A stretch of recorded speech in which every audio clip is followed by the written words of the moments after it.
of the 60-foot wide Basque Avenue adjacent to lot numbers as read. And this portion is located on the north side of Hague Avenue between Telegraph Road and Burr Avenue. Motion to close. Support. Motion to approve, sorry. Motion to approve. Motion to approve, sorry. Okay, we have a motion by Councilwoman Cross, supported by Councilman Bazura. Is there any discussion? If not, all those in favor say yes. Yes. All opposed say no. Motion carries. This now takes us to the open business portion of our agenda. We do have one open business item, and that is a motion to approve the purchase of adjudication software for the absentee high-speed scanner from Dominion Voting Inc.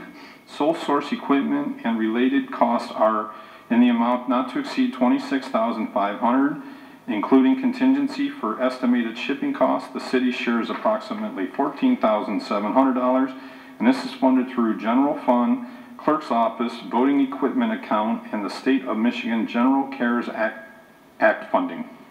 Motion to approve. Support. Yeah, I have a motion by Councilman Johnson, supported by Councilwoman Pats.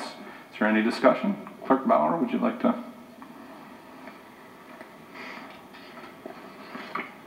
Okay. Mr. Chairman, first I apologize for putting it under open business. My intention was to put it under the next meeting agenda. I found out, I believe it was like July 15th, that I did receive the 50% match. But I did find out on Friday from the vendor, Dominion, that they needed my order, I think, by the 7th in order to make the deadline for the November election. So that's why I asked for it to be put under open business, and thank you for allowing me to do so.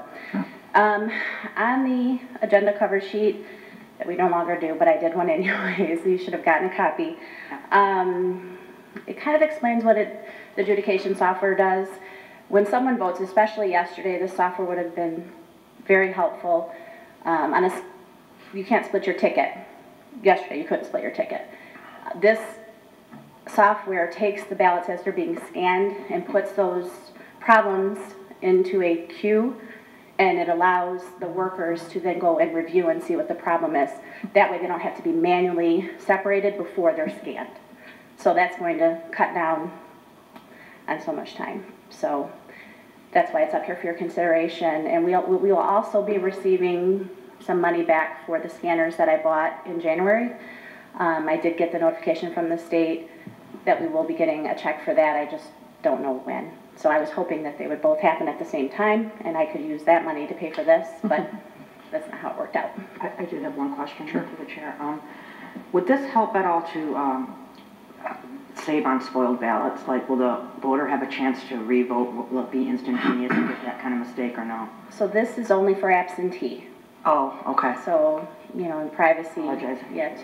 to protect privacy, by the point it gets to the scanner, Yeah. we have no idea who that ballot belongs to. Right. Okay. And the ballot is reviewed to make sure that it was a true split and that there's nothing we can do for that partisan section. Okay. The nonpartisan or the proposals, they still count. Okay. But that partisan section, if they happen to have split their ticket yesterday, Yeah. doesn't count. Okay. With all the software and stuff that we needed for this huge amount of mail-in ballots or whatever, roughly how much of the state, how much money percentage-wise have they covered for this equipment that you needed? You know. So far, to date now, just this $14,000. So what will happen is when I order this equipment, the bill we'll have to pay our portion, and then the company will bill the state for the rest. So we don't have to front all of it, just our portion. So right now it's just this amount of, the difference between the two is what they've covered for any of this. They did this now, before it was an option. You could have high-speed scanners at your cost.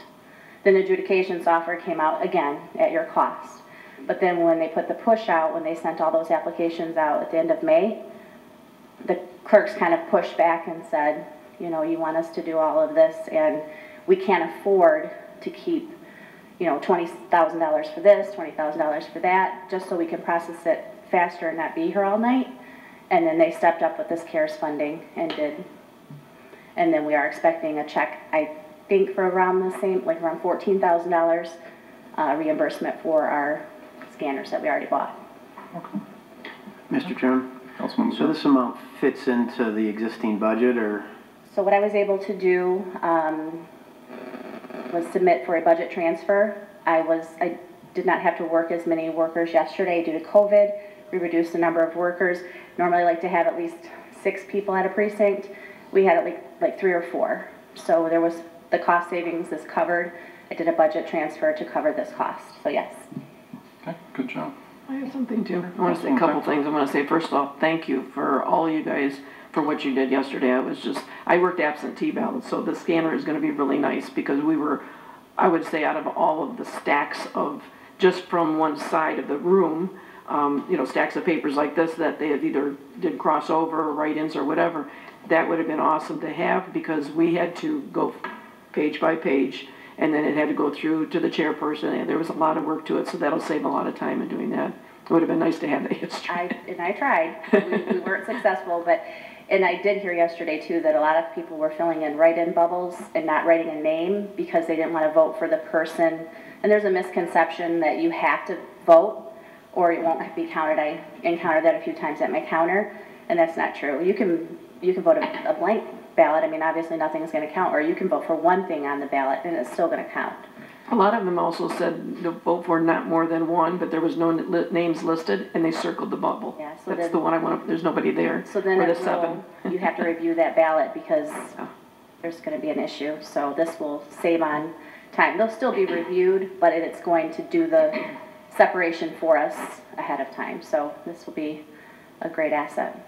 Thank you to all of you in your office for what you did yesterday. Nice job. Thank you for working. Okay. Any other questions? If not, all those in favor say yes. Yes. All opposed say no. Motion carries. Okay, now I'd like to ask council if they have anything they'd like to discuss under I have open a couple business. things. I want to go back just to ask a question on number 622, and maybe, Guido, you can answer this. Lots of really cool things going to be happening in the next 5 years, I hope, with all this, if it does happen. I have a couple questions about the Heritage Park. According to our sheet that we have here, it mentions in here about the schoolhouse, that the church is with the carpeting and the new roof is in this plan. Those items, they may have not got taken out. The carpet's been done at the church. The interior painting's been done at the church. The porch is out for bid for all the work that's needed at the Knope House, the historical house. That's all out currently. Question. It's all out in the market for quote right now, for competitive quotes. So hopefully we'll have that back soon. We had it out as a bundle, but we had to split some things up because not all contractors do all the work that was listed. So they were trying to, we can do this, we can't do that. So we kind of separated everything and put it back out on the market. It should close, I believe, this Friday, and then I can have it at the next meeting for award, hopefully, is the goal. And I think the schoolhouse was in here too. Was that something? Correct. The schoolhouse is going to get some rehab work also, porch, etc., the roof corrected, things of that nature. Okay, so my question was what you just answered about the Knope House and Town Hall Township also Hall. is on Yeah, there. okay, because they weren't listed in here, and I was wondering where they came in on that. Correct. Yep, they're out right now. Okay, all right, thank you. Yep, you got it. The other thing I have is I just want to, I'm going to ask Mr. Bach just a couple questions about Good to Great, if you don't mind coming up.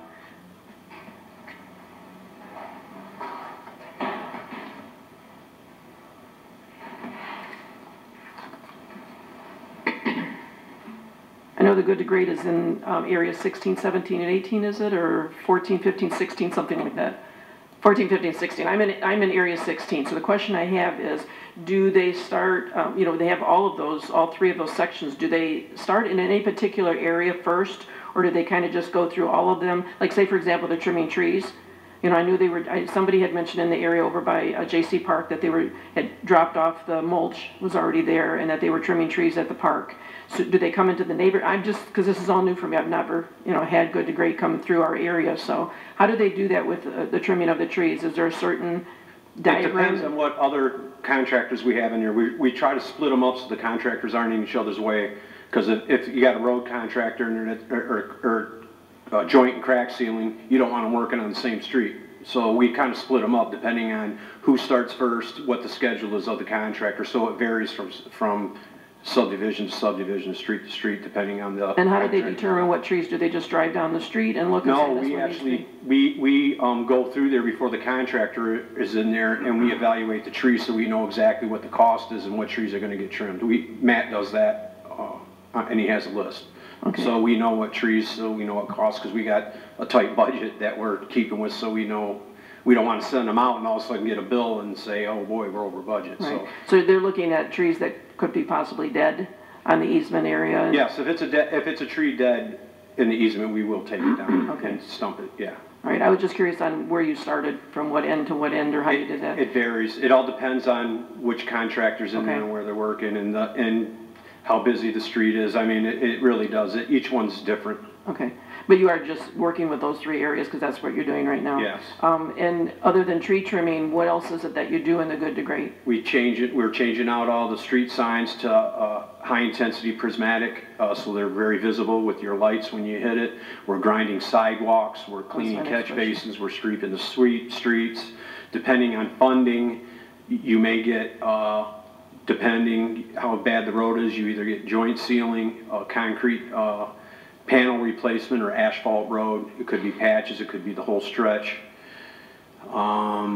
So we go through all of that first and then get to the contractors? There's a lot Is that of what we planning do? involved, yes. Okay, yes. so they've already probably There's done- planning involved, there's budget numbers we have to come up with, there's council approvals for funding that we have to do, so there's a lot of work involved in the good to greats before we get there. You know, a lot of these subdivisions were discussed in the fall of last year, where we're gonna go, so we can prepare for it and get our contracts in line and stuff like that, yeah. So we wouldn't know if a neighbor down the street or something has a sidewalk that needs to be ground down, that maybe you missed it? That's about the only thing we don't do a lot of preliminary on. How we do that is we have our guys with the grinding machine just start at one end to the other. Oh. And we can only grind sidewalks that are so high, because once you start grinding down too low, it starts tearing out the aggregate and you start getting pits in it. So if it depends on how high the lip is, if we can grind it or not. We can't grind all of them if it's a Okay. big lip. I was just curious, like I said, I live in the one area that they're going to be working on, and I was asking some of the neighbors, and they said, And we're also painting fire hydrants, and we go through there and exercise them and grease them and stuff like that. All right, so the next thing is I wanted to say thank you to, I had contacted you, we had a large branch, I mean, it was a large branch, fall from our tree that's in the easement, and it blocked the neighbor's driveway next door. We weren't home when it happened, and of course our chainsaw is up north, so we couldn't get out there and cut it up. So I had contacted you, and you sent out Steve from the water department, and I want to say thank you, Steve, if you're listening, because he did an awesome job. It was very kind, and he had his truck with a little cap on the back, and he didn't have a chainsaw either, but he had his bow saw, and he got out there and sawed that branch out by himself with that bow saw. Did a pretty good job, and stuffed his truck with the branches. That's good to hear.